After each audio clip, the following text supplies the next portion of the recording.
Hello, guys. Welcome back to the Uncensored Critic podcast. Thank you, as always, for tuning in. I really appreciate it. Thank you for your time, as always. Today, it gives me great pleasure to welcome along the GM, that's the General Manager of Empire Street Productions, the great Georgia Bird. And let's take a moment to introduce Georgia. Georgia Bird originally trained as a stage manager and has worked for 12 years, both in the UK and internationally, on multiple award-winning productions. Georgia has focused her work as stage manager on new writing, working on such productions as The Audience, Photograph 51, The End of Longing, Terror, The Jungle, The Inheritance, The Mirror and the Light, and most recently, Prima Facie.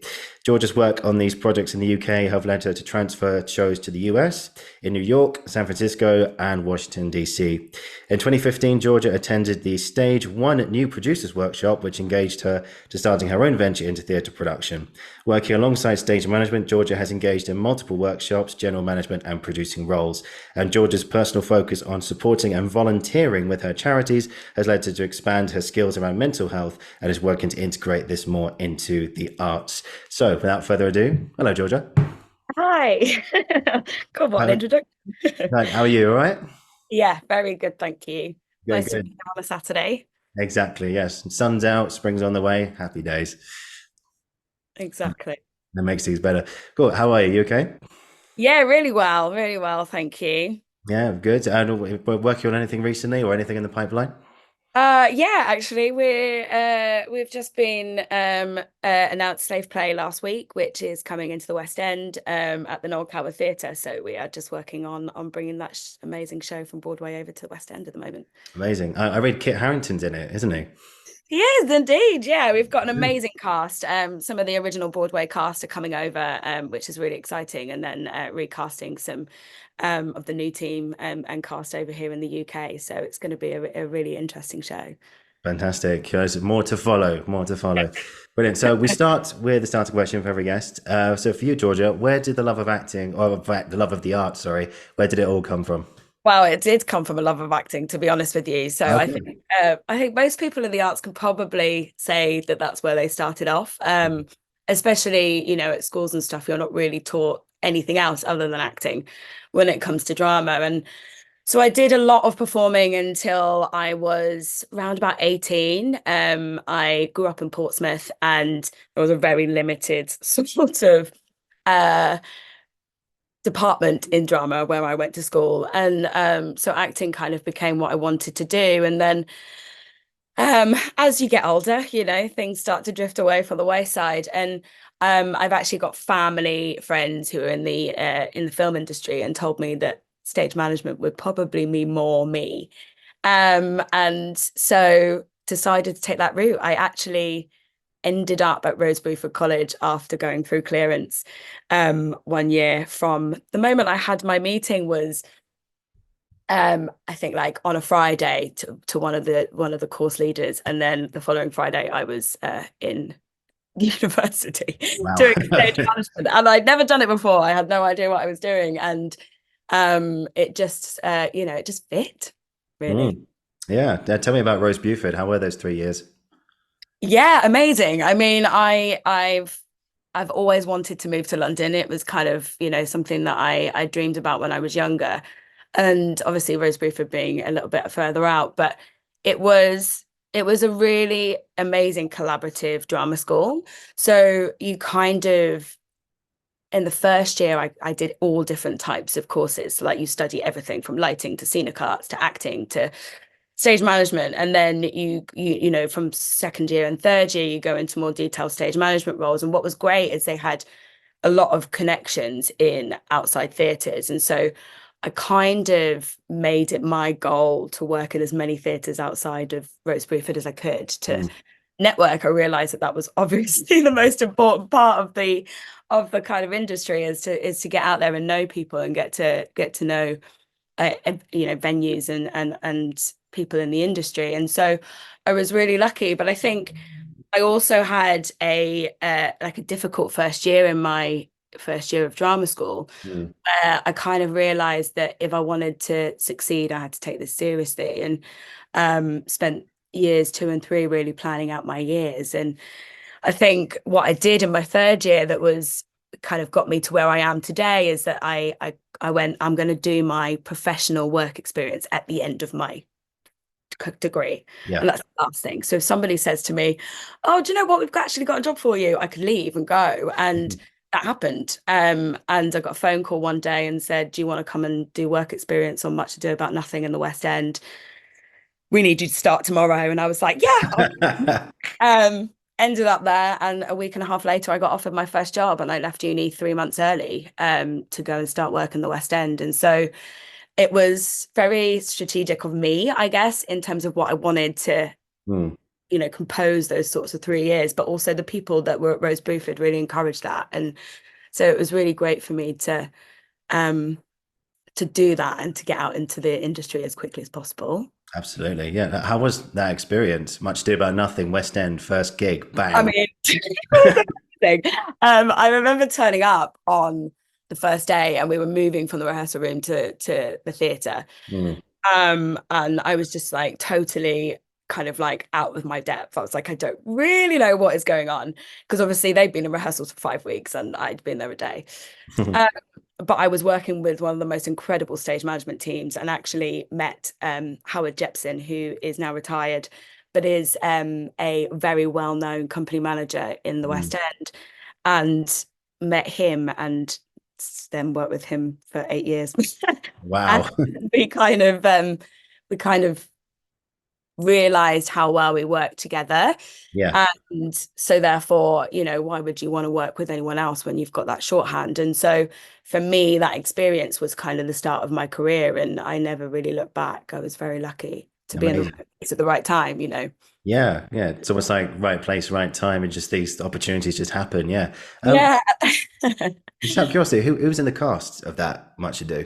So that was David Tennant and Catherine Tate. Oh, that one. Oh my word. So I mean, yeah, for a first show in the West End, it was a pretty amazing show to be a part of. You hit the jackpot, mate. I did. And also, like, Shakespeare for me is something that has always sort of driven my passion. Like I'm more of a play person. The story is something that has always captured my heart. And so I was like, oh my God, I'm in the West End working on a Shakespeare that's modern with these people. I'm like, wow, I've hit the jackpot. So yeah, it was. And I remember one day Howard calling me into the office, and I was late, and I was devastated that I was late. Oh dear. And he sat me down and he was like, so I thought, oh God, I'm in so much trouble. And he went, so we're going to offer you the job of ASM. And I went, what? And he went, yes, darling, and we're going to pay you 500. And I went, a month? And he went, no, a week. And I was like, God, I'm so naive. It was just one of those things of being like, I'll take anything to, come and work at the West End. And I was, he was said to me forevermore that he'll remember that sort of really precious moment of innocence of just wanting to be there and be a part of it. Absolutely. Yeah, just a bit of a fanboy thing for me. What were they like, David Tennant and Catherine Tate? Oh, so lovely. I mean, to have people like that lead a company is really important, and they led it so well that, it was such a joyous backstage to be a part of. It was just so much fun. And obviously extremely talented. It was, I've got lots of really good memories of that show. Yeah, I think there's clips of it around. I think they might have got lost, but I think there's some on the internet. I think it's on digital theatre. I think some. Yes, it is. Yeah. Yes. Yeah, I beg your pardon. But I remember seeing, I remember quite distinctly David Tennant's first entrance as Benedict, and he walks on in this car, doesn't he? Because they're all sailors, weren't they? And he walks off, he takes his hat off and goes, "Oh, hi!" Yeah. I thought that is a great entrance. Amazing entrance. I've got a good story about that car, actually. Like, oh yes, go. When he drives it off backstage, there was me and a crew member who then had to lift it to sort of move it to a position. And he had a foghorn on top, so that if you pressed a button, it went.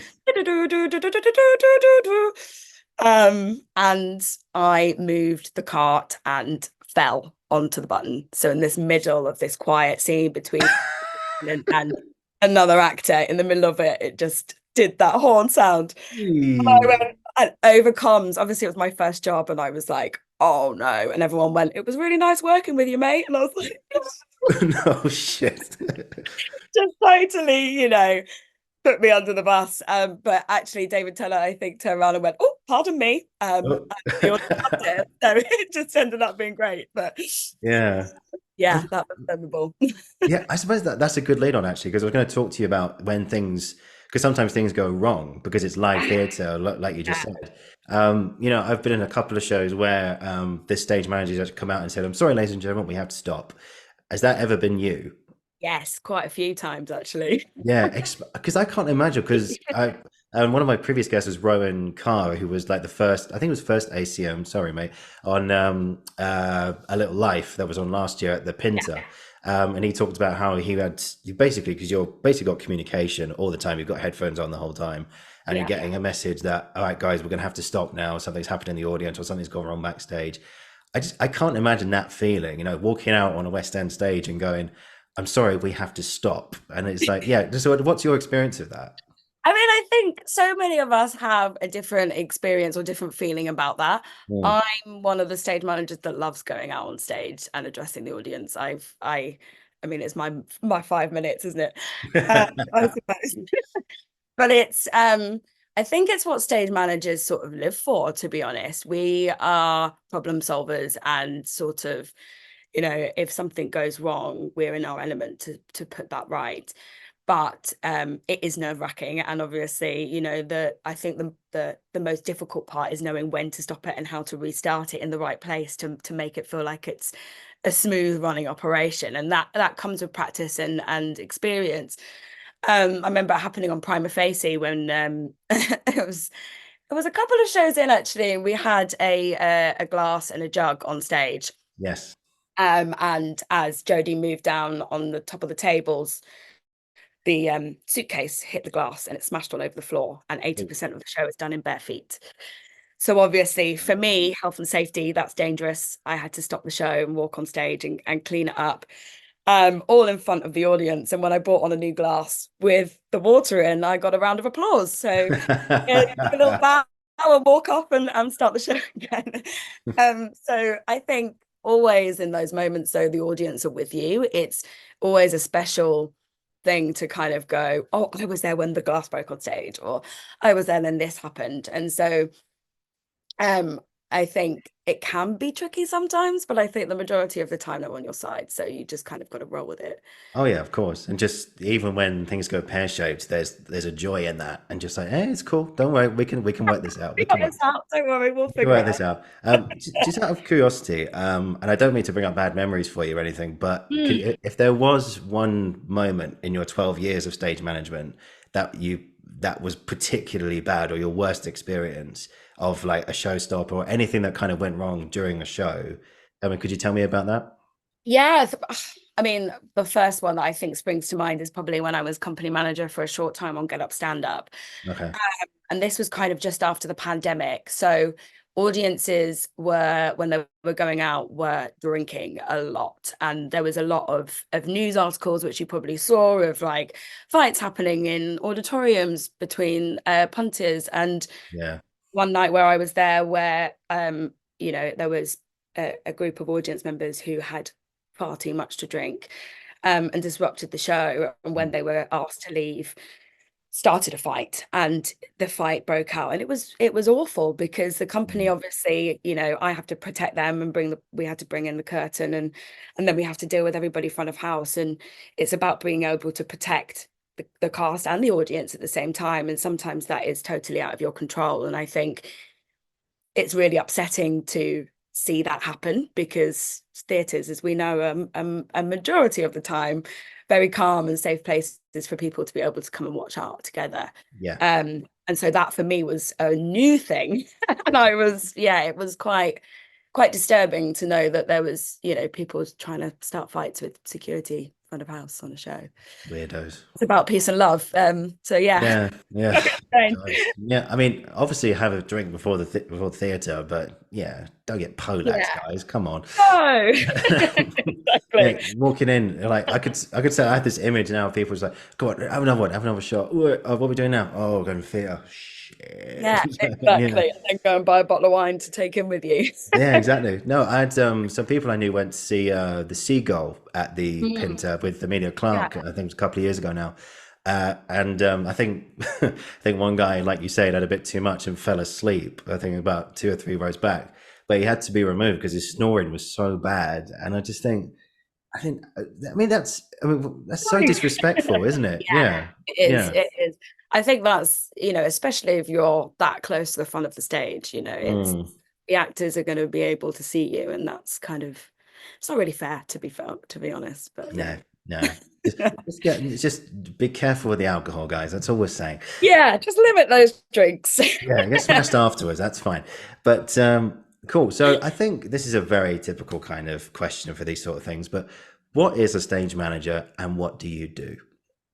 Gosh, well, I mean, there are different roles in stage management. So you have an ASM who's an assistant stage manager who will mostly deal with the props of the show and the running of either both wings of the stage or one side each, depending on how big the show is. And they will liaise with the designer and the prop supervisor in terms of making sure that anything that's coming out of the room to do with that sort of stuff is relayed to everyone. And then you've got the deputy stage manager, who is kind of the Bible keeper, which is what we call the Bible is what we call the book, Yep. which is the script and everything in it. And they will kind of take on all of that, which is, making sure that the actors know their lines and being able to prompt them in the rehearsal room, also on stage sometimes. And all the blocking for every move that happens in the show. It's very, very detailed. And then all of the lighting cues and sound cues. And then they sit backstage and run the show. And kind of are, I guess, the pilot, I would say, of the machine. Mhm. And then you've got the stage manager or company stage manager. Sometimes those two are separated or sometimes they're together. Mhm. Most of the time I've done them together because I work on plays, and so they kind of are able to be one role. And they run the stage as a whole, run the team, make sure the health and safety of everything that is running backstage is correct, looking after all of the company members and making sure that they're happy and that everybody else in the building is happy. And when you've got a show like Get Up, Stand Up, there's about 85 people to look after. And so you're kind of the main point of call for everybody in that building before it goes to the producers. But you're also there for the producers to run their show. So you're kind of on this very thin line of managing both expectations of different people. Mhm. And it can be really tricky or it can be really easy depending on who you're working with on both sides. Mhm. But it's a real, I think it really it's about being a people's person, Yeah. and being able to understand um different personalities and different people and how to handle that. And I think that's kind of the biggest skill in stage management, as well as being totally organized and always on time. Yeah, of course. Yeah, I never heard that before. There's so many layers to this job Yeah. because I think one question I had for today was about what is it about the job that a lot of people don't know about it, and that's one that you've mentioned just there. There's so Yeah. many layers. I mean, you're reporting to this person, they're reporting to that person. Ultimately, you got the top dog at the top, but everyone's working together for the same end in a way. And Yeah. yeah, yeah, but is there any more about this job? Because I think a lot of people that seem to think, yeah, is there any more? Yeah. Yeah, I think so. And I think what is really important to point out is that each of those jobs have a completely different skill set. Mm, And although everybody sees stage management of climbing from the wall of ASM because that's where you start off, you can't really go into being a CSM on a West End production straight away because you need to have the understanding and experience of all of those roles. And of course, stepping up from ASM to DSM to stage manager and company manager is the kind of route that you normally take. I don't necessarily agree with the fact that you need to do that to be able to get to the top, because some people like to be a career ASM because props and making and scenery and the running of a stage is what their skill is best at. And I've worked with some incredible ASMs who, just have so much knowledge and skills. And I've been a DSM a couple of times, but I don't feel very, I mean, I can do it, but it's not my skill set because I'm not somebody who can sit in the corner and have so much concentration of what it takes to be able to do a show for an hour and 45 minutes to a 3.5 hour play, you know, that kind of concentration and calmness that you need to have as a DSM is something that I don't possess. I don't think. Um, so yeah, they all are, you know, so important as to part of running a show. And I think stage management and well, company stage management for me is what I think is one of the most exciting jobs because you get to really have incredible relationships with the directors and the cast and the producers. And so you kind of gain more relationships with people and have more of what am I trying to say? Kind of a more of an opportunity to be creative Mm. in that sense. I feel very lucky in my career that I have worked with a lot of the same directors, and so therefore have been invited to be a part of the creative process. And I think what stage management you can do in stage management is be creative. It might sound like it's all paperwork and organization and health and safety, but actually it's not. You know, you're making props from scratch in a rehearsal room when the director suddenly says, I want a working tap on this kitchen, or I want this, or you know, and you kind of go, well, I can't get that properly in 24 hours, but I can make it for the meantime. And I think it's actually a really creative role that a lot of people don't see because all of that happens before the show starts. Yeah. And even the running of things backstage, you know, kind of how we run a backstage is choreographed, as much as the show is choreographed on stage. And that might just be, you know, I remember when I did the jungle, I had a very strict time that I had to be at certain points backstage to meet certain actors, to do certain things with them. And it was like a ritual. If that didn't happen, like that was going to be detrimental to their next part of the show. Mm. And so that kind of choreography that happens backstage is important to what is happening on stage. And nobody gets to see that. And I think that's sort of an insight to stage management that not a lot of people really know. Wow, that's a very important job. Very important job. But no, but that's fascinating about how it's just like one thing I think you said there was that it's a well-oiled machine Mm, backstage. You know, for everything, whether it's just one person on stage, like in Prima Facie, or you've got a huge company, and it all adds up to the main yeah. event in a way. And even the smallest details can Mm, just mean so much. Like you mentioned there, that one prop had to be there for that entrance, otherwise the scene won't make any sense. You know, mm, it's just one little thing.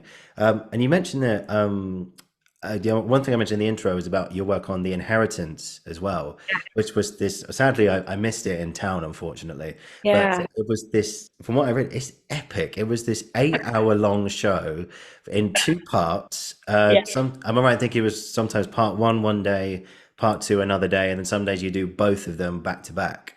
Yes. Yeah. Tell me about those two show days where you're pretty much locked in the theater all Yeah. day. Yeah, I think we would arrive at like 11:15 in the morning Mm, and leave about 11:30 at night on those days. So intense and also quite basically, obviously, you only have a certain amount of hours during a break between part one and part two. mm, And for us, we had to have a really sort of specific way of how we would turn those shows around because the props were completely different for parts one and parts two. And so we used to have these boxes which were labeled like backstage. And so you could literally go pack one into a box and then pack the other box out. But that would take, I think, probably about 45 minutes between shows after cleaning up and doing all of that. Because what one thing just to say about the inheritance and the props is Bob Crowley designed this beautiful mm. simplistic set, which was basically the look of a concrete block, and that block raised upwards to become a table, or it was flat surface, and then it went down to create a sort of swimming pool or a kind of dip. But all the props had to come from on stage. And so they all had to magically appear out of nowhere. Um, and so I remember being in rehearsals and Justin Martin and Stephen turned around and went, So where are all these props going to go? And stage management, well, there's nowhere to really put them. And they said, well, that's not the answer we want to hear. Like, okay. I said, look, do you know what? Leave it with me for 24 hours and I'm going to try and figure this out.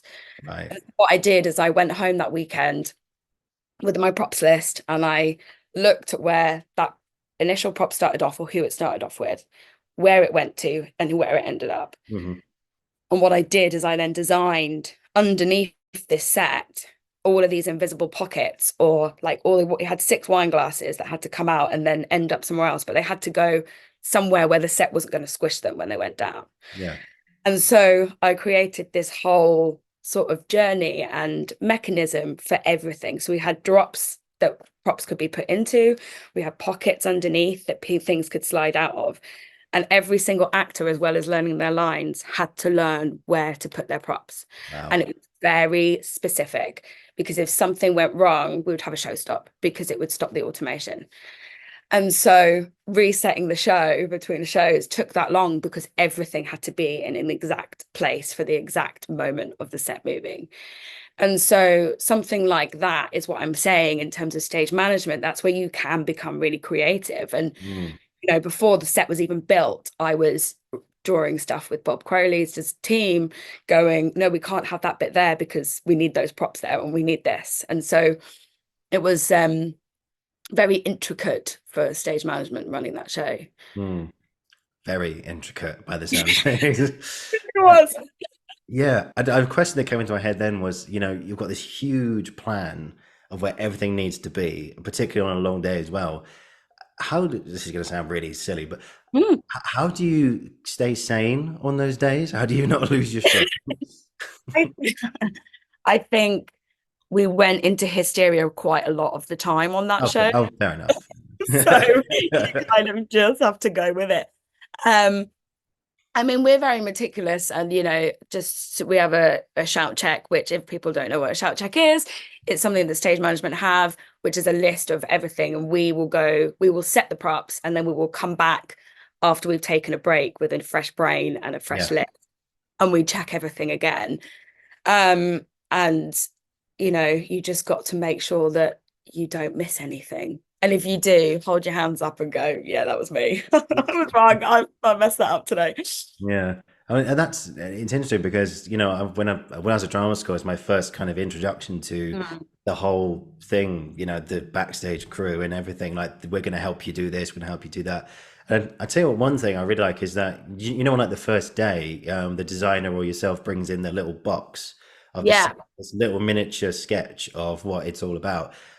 I find that really fascinating. You look at it and you think, oh wow, that's what it's going to look like. Is that fun for you guys? Like putting that little design all together. Well, yeah. I mean, what's so amazing is that, like, you're the designers presenting that to you all on the first day, and then you walk into the theatre, and when all the actors walk on in their costumes, you're kind of going, oh my God, we're in that tiny little model that we saw, and everything comes to light. And I think my favorite part of making theatre is going into the building that you're going into, whatever theatre that might be, and watching all of the different teams come together. That's the lighting and the set and props, and all just being layered on top of each other. And you see over the course of like 5 days this miraculous thing just sort of appearing. And it's just incredible to watch.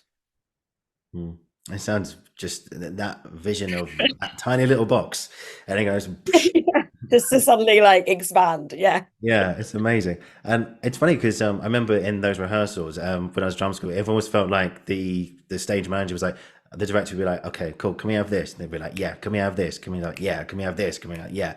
And it's like all these things. It was like, yes, we can do it, and then it'll all be there. But have you ever had a situation where the directors wanted something and it's just physically not possible to get something in? Or have you been quite lucky that everything you've done has always been achievable? Yeah, I think I hate saying no, obviously. The creative process is collaborative, but it's also something that, isn't always known when you go into the start of a rehearsals. And so to try and say yes every time is what we want to do, but Yeah. obviously isn't always possible. And I think there have been a few times. I remember when we did the Jungle and the transfer of it to the West End after it opened at the Young Vic. Mm. And Stephen Daldry turned around to me and said, "I want fireworks." And I was like, okay, but Right. our set's built of material. I'm not sure I'm going to be able to make that work. Yeah. Also, the audience's faces are at the feet level of the cast because the stage was 80 centimeters above the floor. Mm. And so to rig fireworks next to audiences' faces, obviously not a possible. So what we ended up doing is kind of coming to a compromise and being able to use an indoor firework with one of the actors who is above a certain height. So I managed to be able to kind of go around that slightly and be able to give something that gave the effect of a firework, but wasn't something that was going to cause a fire every night Yeah. or some What is- sort of suing legal action. I'm curious. What was it? What was the firework alternative? It was so you know in nightclubs where they come out with a bottle and there's like a Yeah. firework on top of the Yeah. bottle. So like a fancy sparkler or something. Yeah. Yeah, exactly. That it was one of those that one of the actors got up on stage and did a dance and people jumped over him and it was during a moment. There's a moment in the show, if no one's seen The Jungle, is there's a point of celebration where all of the cultures and communities within the jungle Mm. that were there come together and musically celebrate. Right. And so you have different cultures playing different musical instruments and doing different dances from different cultures. And one of them is one of the young Afghan actors who got up on stage and handled the firework, which I wasn't very happy about because bless his heart wasn't necessarily the right person to give it to because he was definitely very scatty. It was one of my jobs to constantly have an eye on that in case of Yeah. any health and safety issues. Yes. Yes. As you say, the set is quite flammable. So if anything should go wrong, Yes. the whole place gets. It'll be like that scene in *Inglourious Bastards* at the end. You know, when the cinema just goes. Guys. You're like backstage, like shit. Okay. It Yeah. happened. It happened. See, you see, Steve, this is what happens when you want fireworks. But anyway, Can't do things like that. yes. Anyway, luckily that didn't happen, so you're okay. You're still here. So let's talk about. So you mentioned there. Let's jump into your work on Prima Facie. Of course, it's a show I've talked about quite a bit on this show. It was described as the theatre event of 2022. Young lawyer Tessa fighting for sexual assault cases. Something terrible happens to her, and she uses her experience as well as her job to bring this subject to justice. And of course, in this day and age, it's a really good highlight on how more needs to be done for that subject to be brought fully to light and justice to be done. Hopefully that was clear. Yeah, so tell me about your role in that. We'll start at the beginning. How did you find out about the job? Oh, I mean, before we start, just to kind of say, I think this is the first time that I've spoken to somebody who wasn't a part of the show about the process of it. I Okay. think what's really kind of important to highlight is that when you're a part of a show like this, or part of any show that has a subject matter that is challenging and that deals with really um, serious subjects, Yeah. is you become a part of something. You become so involved and it consumes. I mean, any show can consume you, as you know, the hours that you work and the dedication that everybody puts in, but kind of then being able to process and reflect on that process is something that we don't always do because we're running on to the next show and we're moving on. And I think it's important to acknowledge that, for me especially, I can't talk for anybody else on the production, but for me, I think it's taken until now, after having finished it in July last year, to realize how much of a change in me this show uh, did for me, I suppose, and like Cool. what Yeah. we've kind of been through. And I mean that from uh, both the relationships of people that I was working with on the show and what we went through creating it, but also the community that was built around it and the people that I met and the conversations that I was allowed to have and that I was welcomed into people's lives. And that's something I've never really experienced as intensely as this show. course, So yeah. it's to talk about is emotional in a way. And I think that's something I've never wanted to shy away from when talking about Prima Facie, because That's good. as a woman, it meant a lot to me. And it's an important thing to highlight that theatre, especially for this show, was was there to make change. And not that we realized that in the first place, but it ended up being that. Yeah. And that's something that's really important and special to sort of highlight, I think. Yeah, of course. Yeah. But yeah, starting on the show, sorry, going to your question. No, can I say that's very well put. Thank you for that. That's beautiful. Thank you. Yeah, I think it's just important for me to be really honest about that. Of course, of course.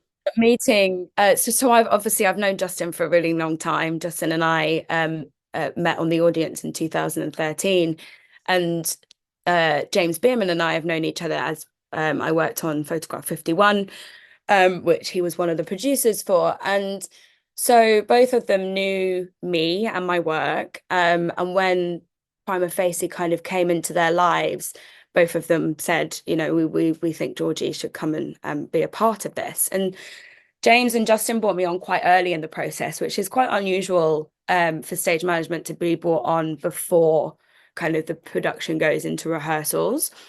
But I think being two men putting on a show which is about you know, the experience of women in the justice system, when you were talking about sexual assault, it was important for them to discuss with me what we needed to run the show and what I was going to need in terms of support. And I remember the first conversation with James is, and this is something that never happens, and it's testament to him as a producer, but he said, what are you going to need to ensure that you have the support in that building to run this show? I Great. know it's going to take a lot of you. It's going to Yeah. take everyone. What do you need to do? I've been on shows like The Inheritance and more so on The Jungle, where we are dealing with really, really difficult subject matters. And I'd learned a lot from being on those shows, from the support I didn't have and the support we did have, to kind of go, actually, this is what we need. And I asked James to be trained in mental health, which was an amazing experience for me. Yeah. I went on a 3-day course with Mental Health for England, and realized, being one of the only people from the theatre industry, how the lack of support that we have as freelancers when it comes to HR departments, which don't exist, and mental health support, which is starting to get better. But in my experience, having, you know, been in the industry for as long as I have, didn't really exist. And it was kind of down to stage management to figure that out once something happened on a show. Whereas this way around, it gave us the opportunity to prep in advance of things happening. And so kind of what I thought about when I was doing this, this 3-day course, was what can we do differently to ensure that people who are working on this show and myself feel that we have a way to move forward if something does happen, or how do we work together to prevent this? And so after doing the course, I went to James and said, I have an idea, and I want to write a wellbeing package for this show. It will go together with the company's safeguarding policy, but it's something I want to try. And he was like, go for it. And so I wrote a wellbeing package, which was about having a mission as a company, how we all behaved, how we worked together, and if something did happen, a clear path of where to get help and who to have a conversation with. Now, this was something that obviously I had never done before, and James was really, really supportive and wrote this with me. And it was something we presented to the company before they joined rehearsals. And so they were able to read a document that laid out clearly how we were going to work as a team. and the environment we wanted to create. No safe space is entirely safe, but I feel that if everybody who is a part of the process has an understanding of the aim and the mission that we're trying to achieve, Mm, it empowers us all to be able to kind of say the things, I don't feel comfortable being in the room right now while this is happening, or actually, I need to take a break from this, mm, or do you know what? I think we need to stop there for the day, without somebody else going, no, we're not going to do that, because we're all understanding that that's where we need to be. absolutely. And so we went into that with this preparation that um, I was allowed to be a part of. And I knew that I wanted to hire an all-female stage management team to run this.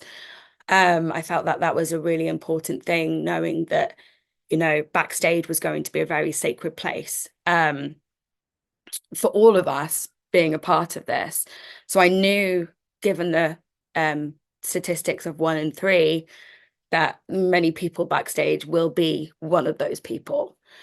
And so to kind of know that before you were going in prepared me and prepared all of us to know that this show was not going to be easy to do. Mm, So it was a really exciting thing for me because it was the first time I'd ever felt prepared for something that could happen.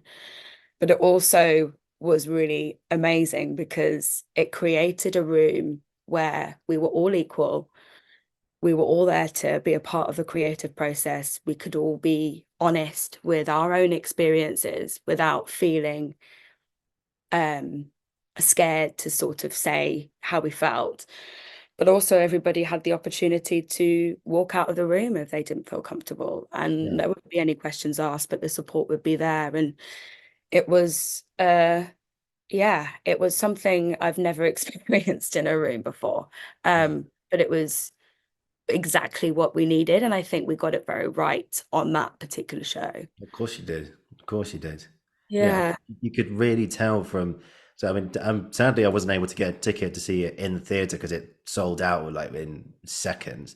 Mm, But I remember the vibe that even through the filter of a cinema screen or something like that, you can still feel things. Of course, um, it really felt like you created something really safe, for Jodie, and of course, I was, but for everyone in particular. And I'm reminded of because Danny Arlington, who was the understudy, she's been on the show, and she talked about at the stage door just about how many people. I mean, the fact that this show and has allowed so many women, and I suppose even men as well, to come forward and say, "This happened to me when I was X, Y, and Z," and it's taken me X, Y, and Z years yeah, to get this out, and it's almost to say thank you for this play to yeah, help get it out. And I think that's a really good thing actually, because I think theatre is a locomotive for change. I think, as somebody once said, I can't remember who it was, but it's really good that these subjects can be brought out, and theatre is actually helping people. Yeah, it's a tricky subject, of course it is. It's difficult for people to talk about this, but it's helped you really helped people, and I think that manual that you wrote for the stage company really really helped as well. So I think, yeah, yeah, it does. And it's the thing is what is important about that is like there are tiny little things that you can make a change in a rehearsal room, and it's tiny things like at lunchtime, everyone gets an hour break. yeah, Stage management don't work through lunch. mm, We work the same hours as everybody else and the directors and everybody. So we used to sit at a table at the tables on the show, and we'd have family lunch every day. And that gave us an opportunity as people to get to know each other, but also to show that respect to each other, that we knew when work time was and we knew when playtime was. And that was those tiny little things of going, we acknowledge that those things need to be taken for everybody's mental health. Those sorts of the hours that we generally work are excessive when we get mm, into tech and previews, because yeah, you have to get the work done. You're working to a time scale. So if you can work out how to make it easier on everybody leading up to that, and make sure that people are able to go home not feeling exhausted at mm, the end of an 8-hour workday, because of how intense the subject matter is, or the content that you are dealing with, Mm, to allow people that space to just breathe is so important to have. And like, they're just very, like, they don't cost anyone any money, but it's just, if everybody knows that that's how we work and how we move, we can move forward in a way that I think will prevent so much burnout and mm. exhaustion, which is quite common now, especially after COVID. I think a lot of people's sort of stability has changed because we have different priorities in our lives now. But Mm. it's those tiny little things that make a massive, massive difference. Yeah, of course. And I think I remember there's one moment in the, I think we really kind of symbolized everything from an audience perspective. Well, obviously you were behind the scenes, you're working together, having dinner at those tables and all that thing.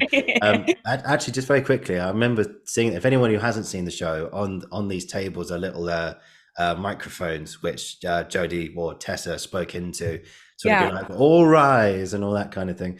Did you ever at one point just use it and be like, okay, everyone, time to get back to work now, or something like that? No, I wish I should have done that. Oh, damn it. Unfortunately, I have a booming voice, as lots of people have told me, and so Oh, even more so. It's like the, need a microphone it's like the whole Pinter Theatre just shaking. in front of my when I walk on stage. Oh, mate, you missed a trick there. I'm joking. Oh, I know. But I think, well, from an audience perspective, I remember just at the end of end of each show, Yeah, Jodie, or when it was Danny's turn, I think they would turn to where is it? Stage left, so over here.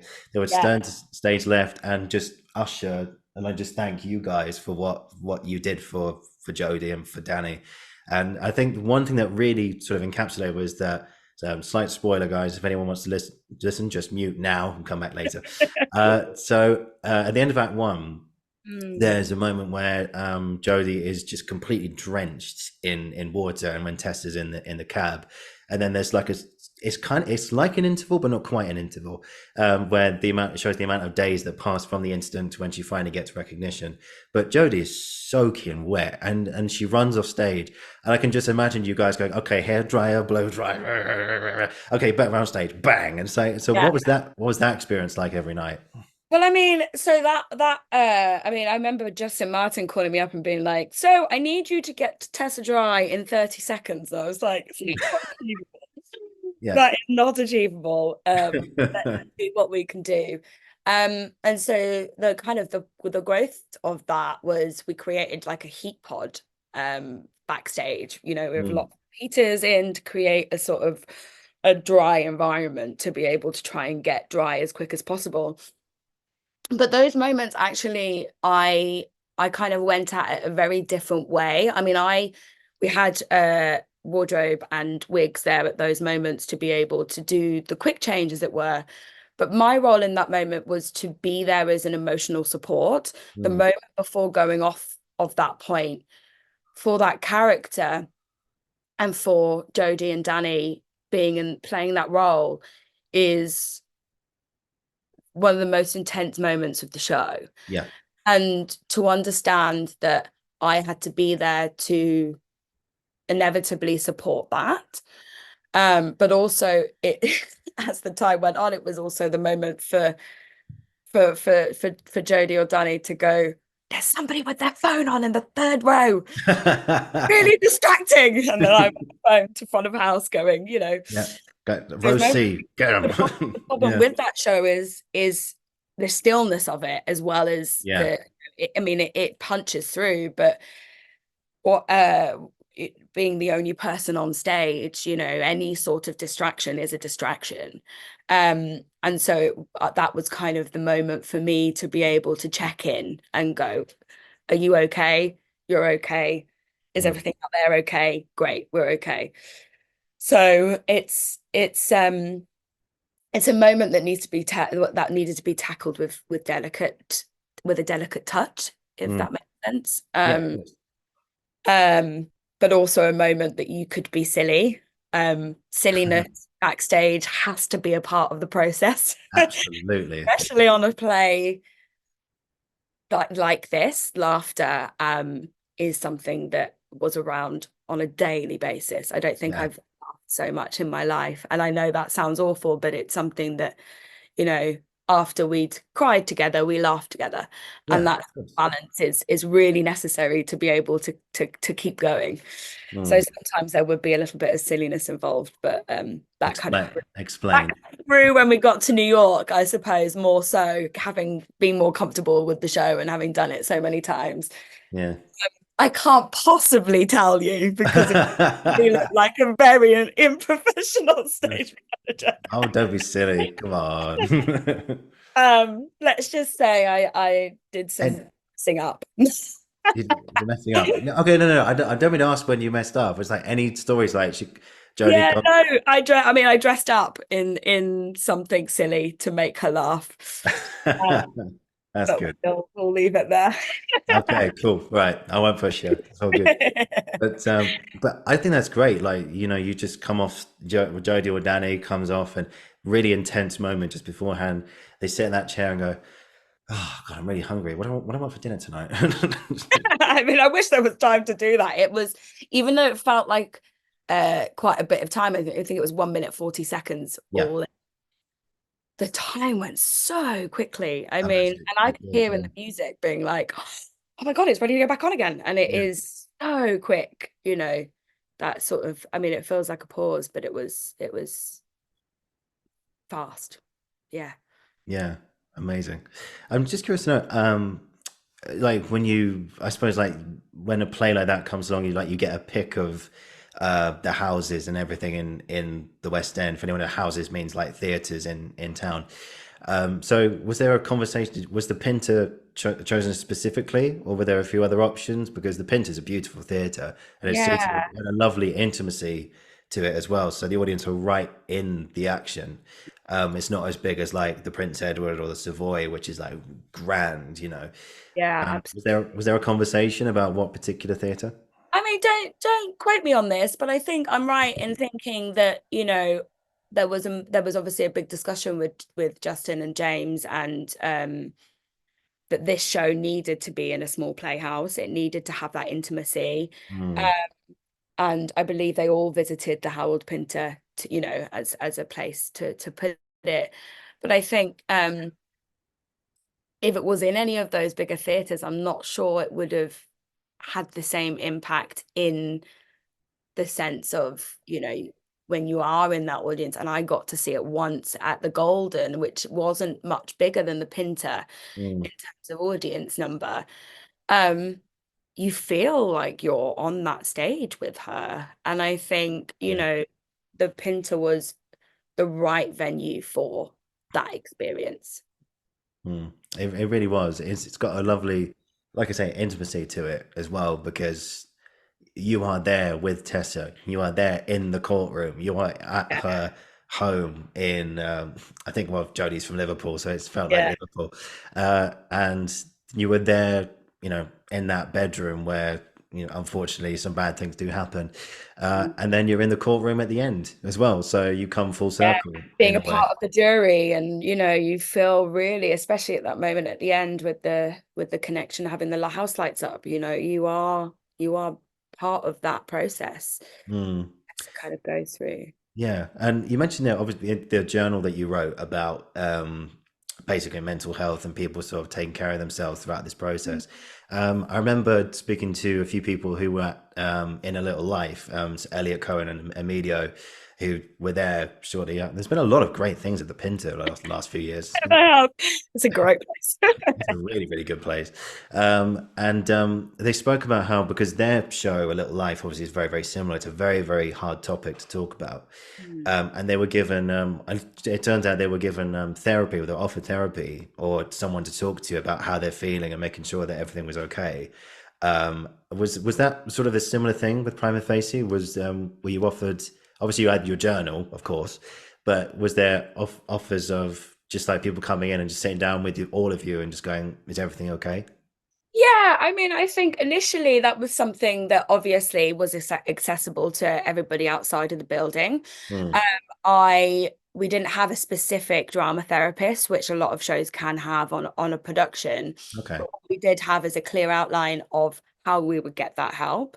And that is something that we used in terms of what I think we forget about quite a lot is there is a huge amount of support out there in terms of charities that are specific to sexual assault or domestic abuse or whatever the subject matter is that you are working on. And so therefore, those are for all of us in this country to use. And Yeah. I think we need to remember that we have a responsibility to ourselves as well to know that the help that we need can be very specific. And I think for something like Prima Facie, yes, speaking to a therapist is great, but speaking to a company and a charity that have run for years, Mm. dealing with these matters specifically is actually somewhere that you need to go because they're going to be able to help you deal with that head on. And so rather than seeking out a therapist who you could speak to about what you were going on, our aim was to prevent people from feeling burnt out and so therefore feeling the need to just speak to somebody on a daily basis because it was a hard topic to be around. We decided that actually, signposting people to charities where this, if you've suffered sexual assault, they know how to deal with that in the right way and they know how to get you help. And Yeah. that's something that we used and something that was so incredibly important to ensure that we had the right people in place to speak to. Um, but yeah, I think it changes per like on different shows. Mm. How much support there is and how much support you need. I think what we actually found on Prima Facie is we all had each other. Like the Mm. sisterhood from that show, it still exists to this day. I mean, these necklaces here are a symbol of our sisterhood connection together. Amazing. Um, have these, which we all wear together. And so we had one another to support, which was kind of what we really needed. Mm. Love Yeah. that. Yeah, it really translated. So that's a big congratulations to you and everyone in the team for achieving that. So Yeah, I think like just to point out is, yeah, you know, to be able to create that space in the first place, there needs to be a leader to set the example and to create that space for you. yeah. And James Bierman was that leader. And I, as a company manager at that moment in my career, had never felt that safe and supported by somebody who was employing me to work on their show. And so I think, I look back and I think, yes, we created that environment and that vibe and that energy that was sort of shone through the walls of the theatre, but that was allowed to be created because of people like James and Justin who enabled us to feel empowered to stand up and kind of own that. Mm. Yeah, and I think another thing Danny talked about, I think I mentioned earlier, was about the stories that came in from audience members and everything there.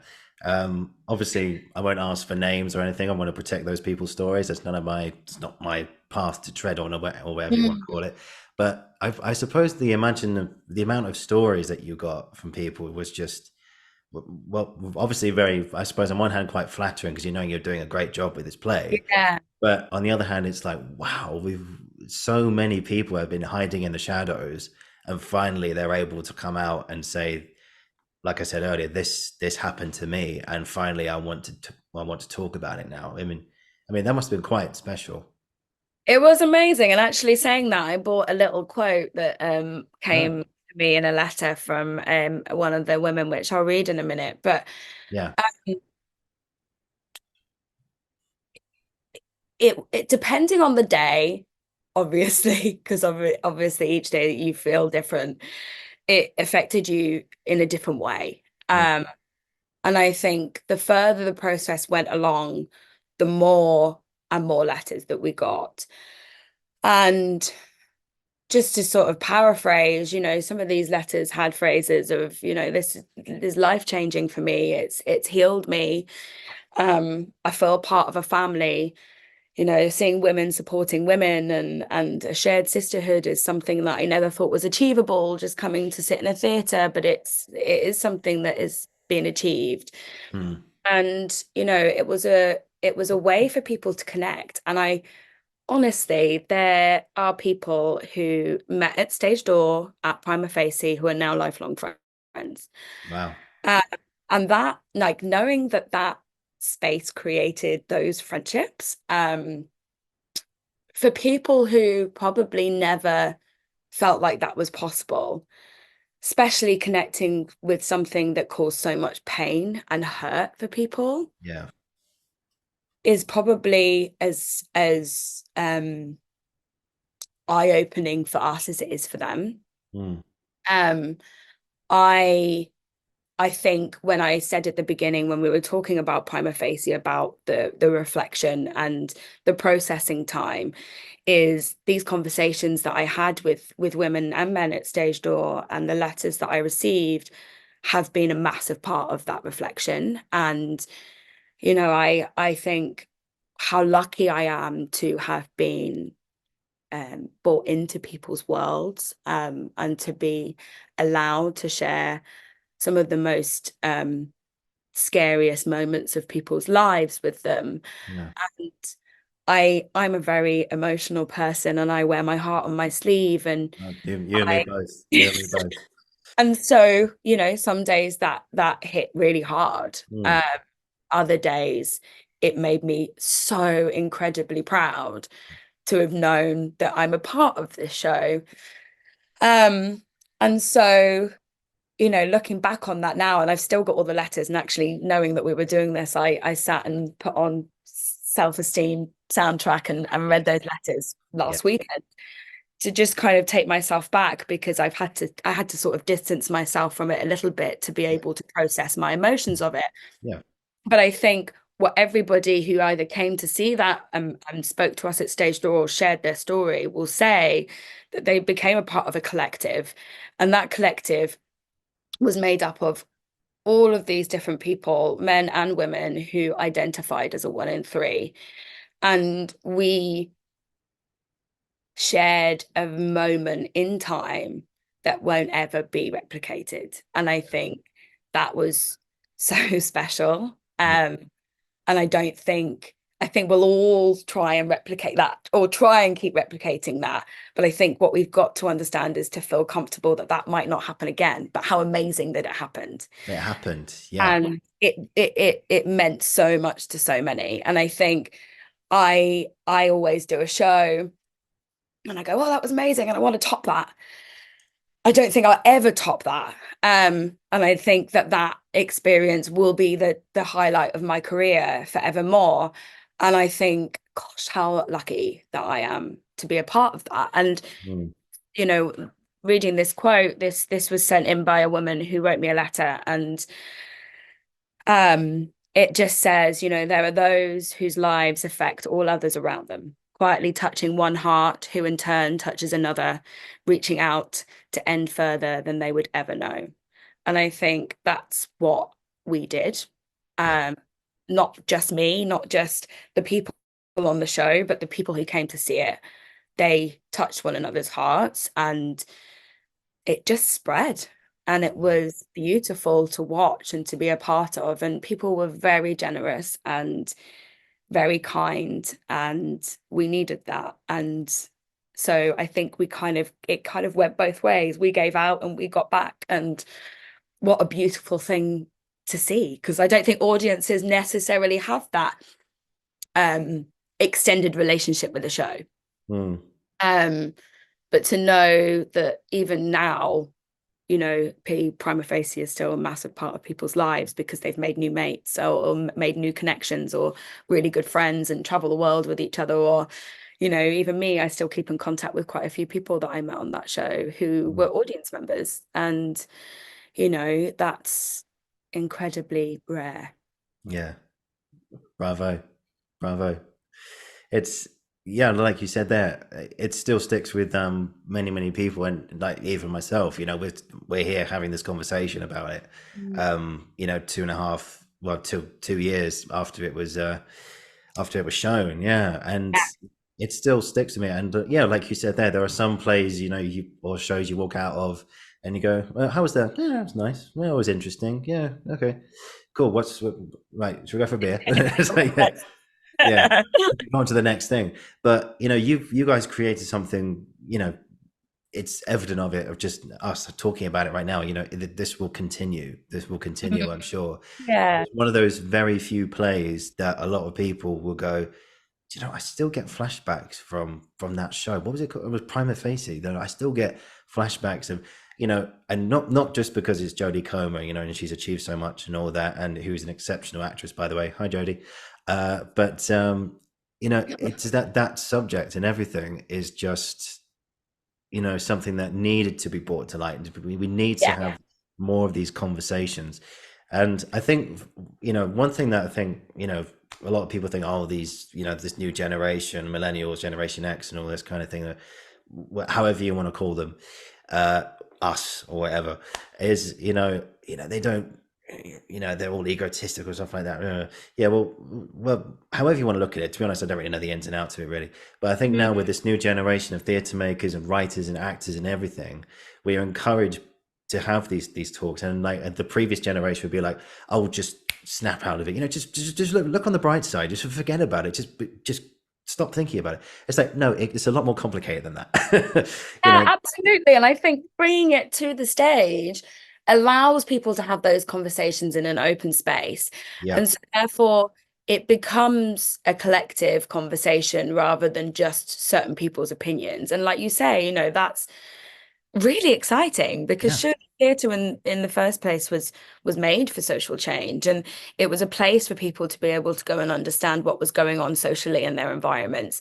And that's not really necessarily been, I mean, it translated through stories over time, but I think something like Prima Facie, especially to be in commercial theatre in the West End, it sets a path for other productions to be able to go, this is an important issue. We need to make sure that this gets out to the masses. And I think it's an exciting time for theatre because I mm, think we've got younger audiences, around 35 years old who want to go and see things that challenge their ideals or open up conversations about difficult subject matters. And that's really exciting because how else are you going to see that yeah, is as exactly. a group of people with strangers that you then end up hopefully having a conversation with about it. Mm. Yeah. Um, opens the world up just a little bit more. Exactly. And of course, in your new role as general manager of Empire Street Productions, Yeah, because you have the so you're about your first year into it now and everything, so it's an exciting time. yeah. So as a GM, forgive me if I'm wrong with this. Do you have a say on like what plays you're doing going forward? No, I mean, yes and no. No Right. is the main thing, really. I mean, James is the most incredible producer, and he is a very encouraging person. One thing you probably don't know is I have my own production company called Little Bird Productions, which Hmm. I started quite a few years ago with the hopes of producing a particular play that I did at uni. And that's something that's still a dream that is within reach for me, I believe now more so than when I'm a company manager, because trying to do producing and company managing at the same time is just Yeah. not Yeah. in the hours that we have. Time But constraining. Yes. yeah. And so, James is very supportive to encourage me to continue with that and bringing as a general manager, you can bring ideas to the table. And I think, that's what's exciting about producing. It's collaborative. Is, you hear a story and you go, what about that? That could be really cool. Or I have this idea. And I think pitching is such a director thing to do, but also part of, my role is to kind of go, what can I tap into that you can't tap into, for example? And Mm, I think it's important to understand as a general manager. I mean, I want to produce, I want to bring stuff, I want to create shows and bring stories into the world that mean something to me. And I think it's about understanding your taste and what you like. And I think as a general manager, you get the opportunity to read lots of scripts and to go and see lots of shows. And so therefore you start to develop that and you start to understand what that is. Mm. And so I think at the moment that's where I am. And I think as time goes on and the more experience I have in the role, hopefully, yes, I Yes. will be able to say, let's put this show on, and it's something that is successful. But I think theatre um, and the arts in general is a space to be able to learn. And I feel throughout my career as a stage manager, which has led me to where I am now, I've surrounded myself with people who are far more intelligent than I am, which has made me so much more curious and so Yes. much more excited to learn, and has pushed me to really sort of understand what I want. And that's why I've taken that step to go into general management, because I've gone, no, I want more creative input. I want to be able to sit and read a script and go, well, this is what I thought, and this is where I think it could be improved. And Mm. um, finding that voice can be quite scary at first, because I think, as stage management, yes, you do have that input, and I kind of I knew who I was a year ago. I was a company stage manager with a huge amount of experience, and suddenly I'm a GM, with a huge amount of experience in theatre making, but Mm. in making choices and understanding my voice as a producer and a general manager is something that I'm learning, and it's really Yeah. exciting. Amazing. Do you have an idea of what play or what plays you'd like to? Okay, so say you have the power, right? Say you have the power to put, let's say, two plays on in the course of the next year or so. What would those two plays be? Well, I do have an idea, and I'm not going to tell anyone about it on here. I'll give you a slight little outline, because obviously I don't want anyone to steal that. Okay, cool.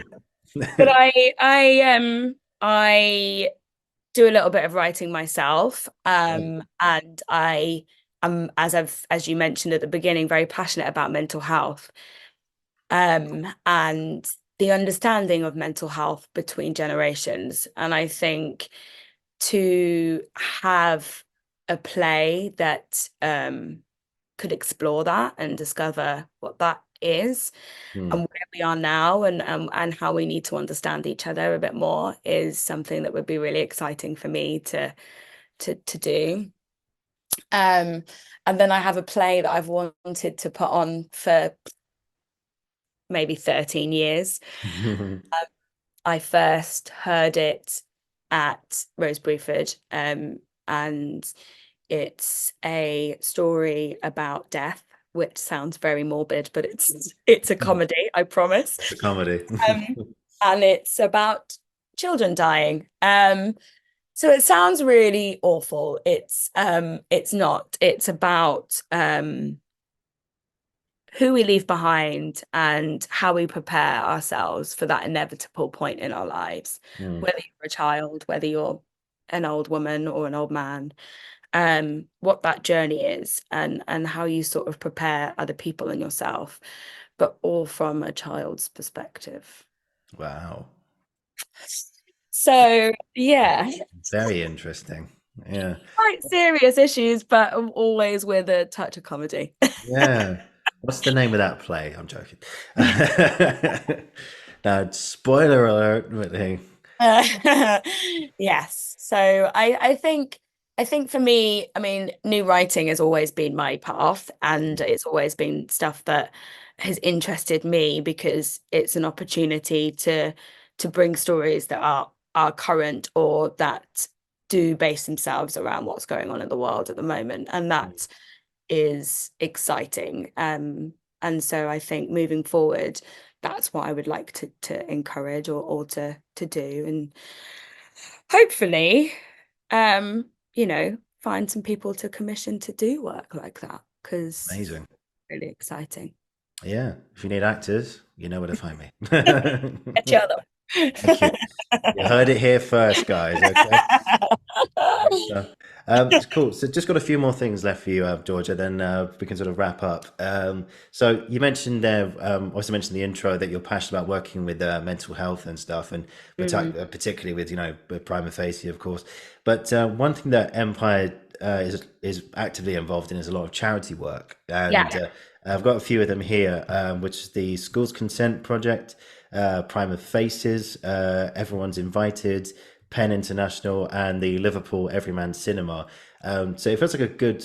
You've got like a nice big group there, all working towards, not only just creating art in the theatre in the cinema, but also everyone. I think is it Penn International who work with. Was it wrongly jailed writers or something? Is that correct? I think so. I mean, working with Penn was when I wasn't working for Empire Street Production. It was during the run of The Pillow Man. So I Yeah. don't have a huge amount of information on working with them and Okay. supporting that charity, unfortunately. That's Um, okay. but in terms of the work and support that we've done with Prima Facie has been incredibly life-changing for these charities and for everybody because it's enabled um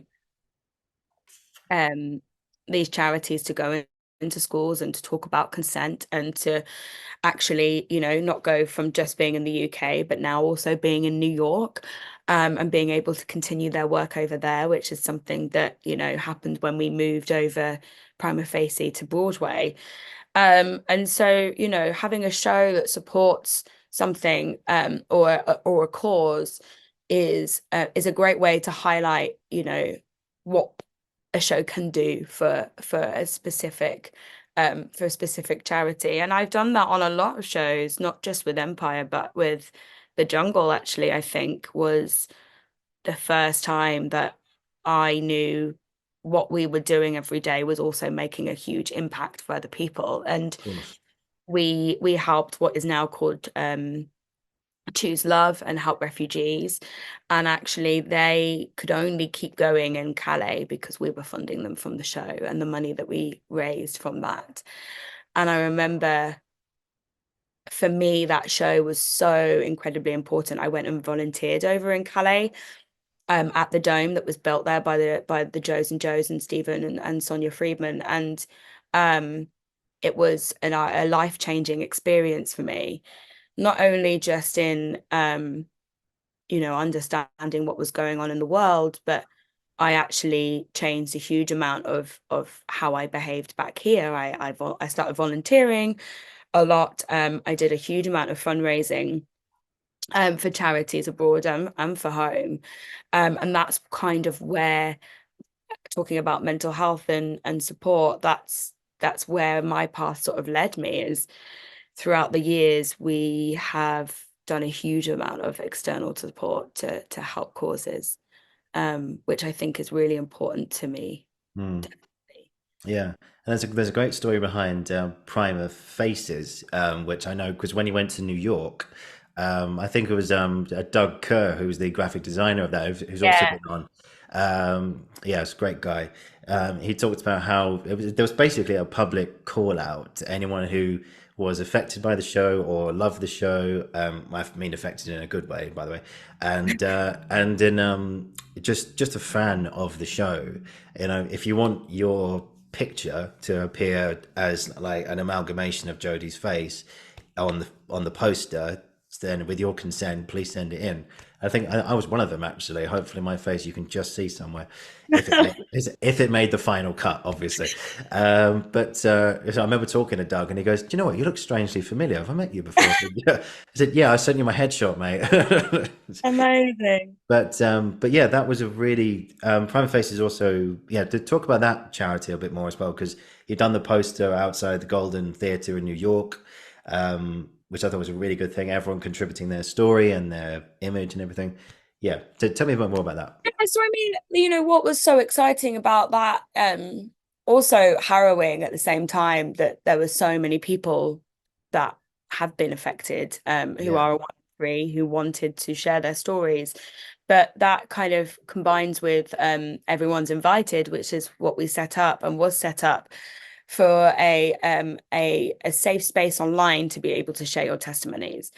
For people who have been through a traumatic event, and speaking from personal experience, being able to write that and know that it's going into a space where it's accepted and it's going to be dealt with carefully is amazing, that Yeah. that exists and that was there. And I remember the first time arriving on Broadway and seeing that poster and thinking, yes, it's continuing to be bigger than any of us. And it was a reminder every single day to go, this show isn't about us. This show isn't about what we're doing. This show is about everybody. And anyone who has been a part of it, whether you're an Mm. audience or working on it. And so it was a beautiful reminder every day to go to work to do that. Oh, But also to know that people had somewhere safe they could go and kind of relieve themselves, I suppose, of mm. being having kept that story with you for however many years. Yeah. Just quickly, tell me about Broadway. What was the experience on Broadway? My gosh, Broadway. So I've done Broadway a couple of times in the sense that I have taken shows over and set them up and then left. Broadway works extremely differently to us over here. Mhm. There were both positives and negatives about that. And I think Diane DeVita, who was the production stage manager with me on Broadway, would probably say the same about our way of working. Mhm. So I think on this, what was like the most interesting thing is how we kind of combined the two. And we wanted to ensure that what we had in London wasn't lost by coming over here. And that's always difficult because you're inviting a new group of people into that fold without the existing, people who have worked on the show already, you know, um not creating a barrier, but having those relationships that pre-exist to then be able to bring everybody else in and make that a harmonious thing. And Yeah. I mean, why I thought that would never be achievable on the show, because it absolutely, fell into place as soon as we moved into that theatre. The people that work at the Golden Theatre are some of the most amazing humans I've ever met in my life, and I will never ever forget them. But it was different and it was hard because we all tried to figure out how to work in this new way, but try and still keep as much of what we were trying to do, from before. And everything was just so much more elaborate.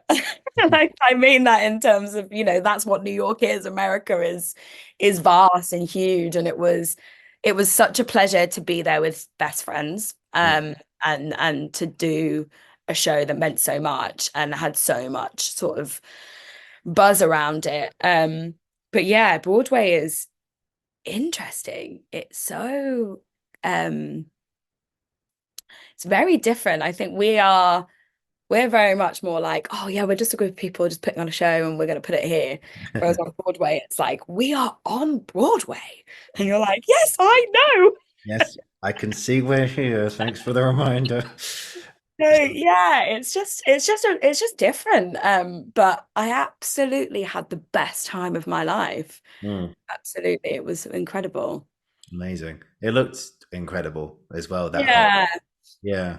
I mean, I've been lucky. I was just before that as well. I was in at St. Anne's Warehouse, Mm. which is just over the river in Brooklyn, doing the jungle there for the maybe fourth or fifth time, I think, that I've done that show. Yeah.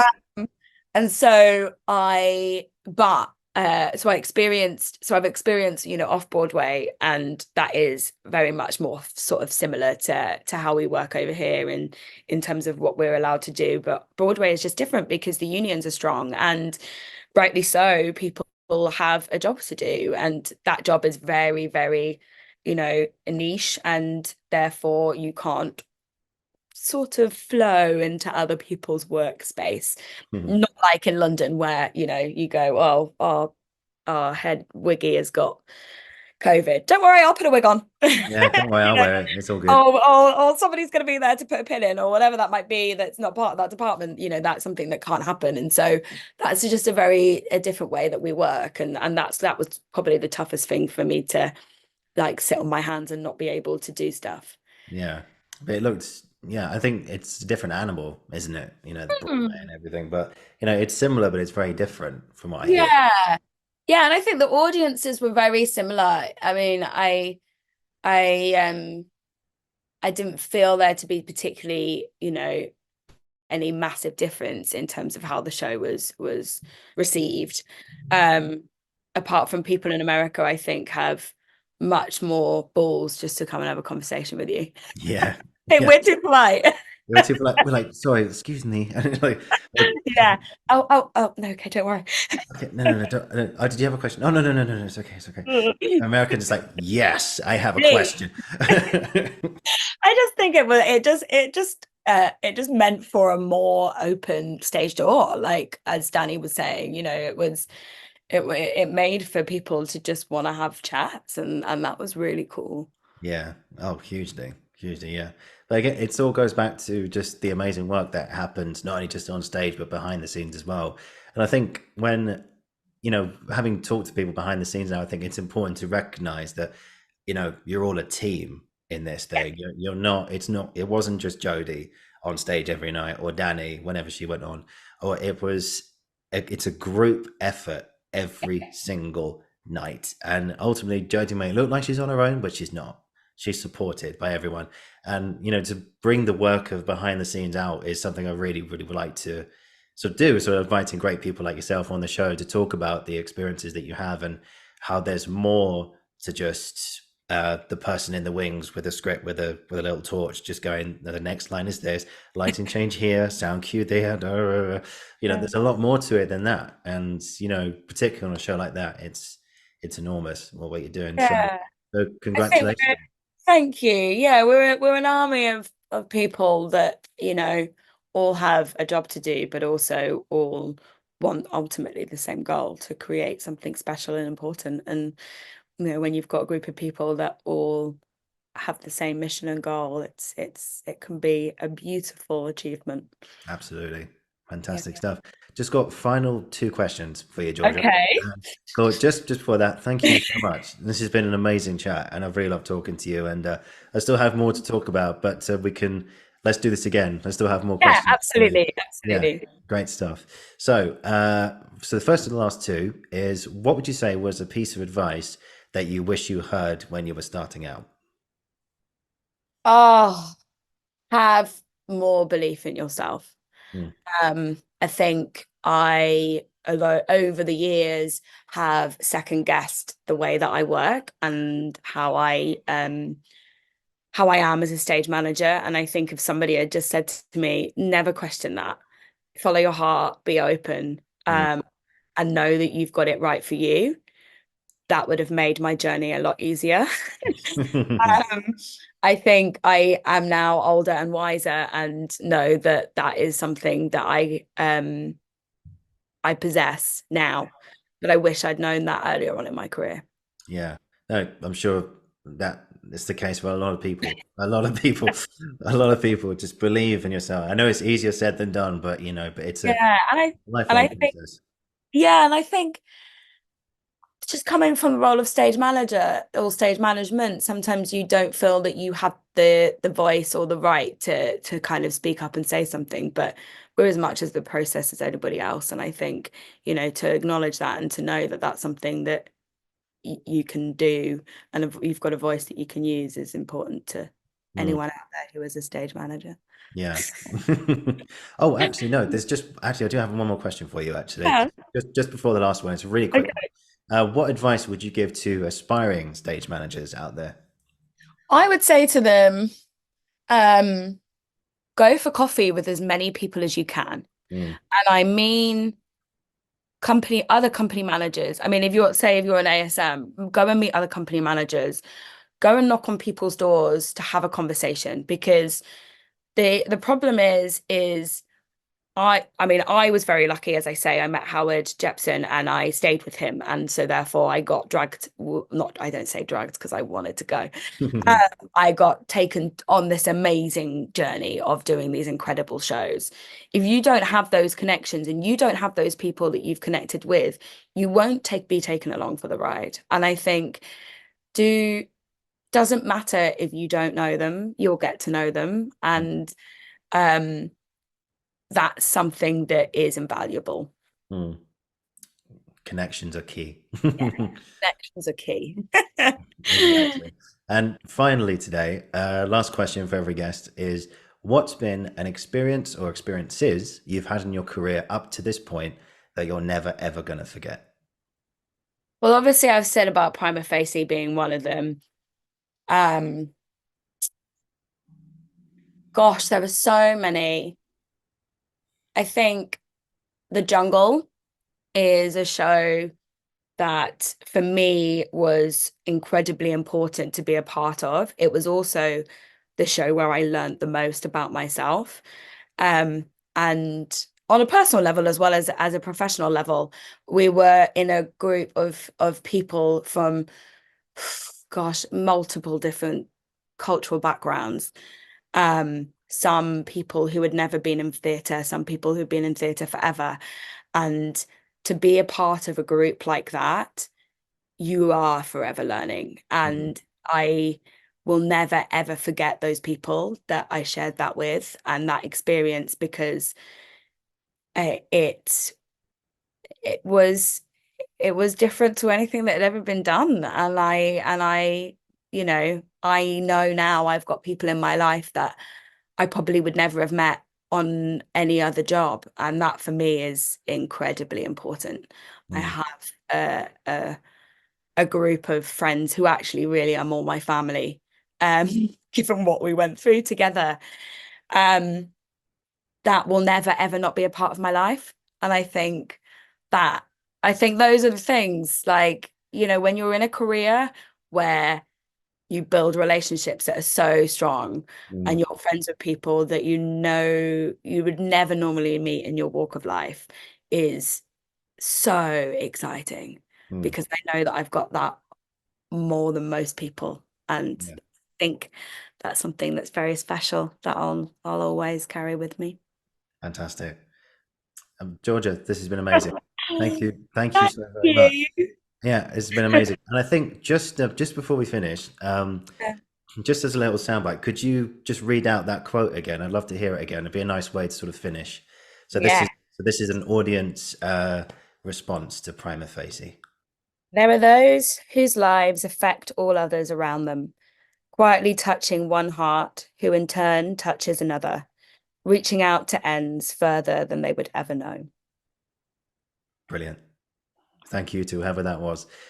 Georgia, thank you so much for today. If you just hang on, I'll finish the recording. I'll say goodbye to you one to one, have a little debrief.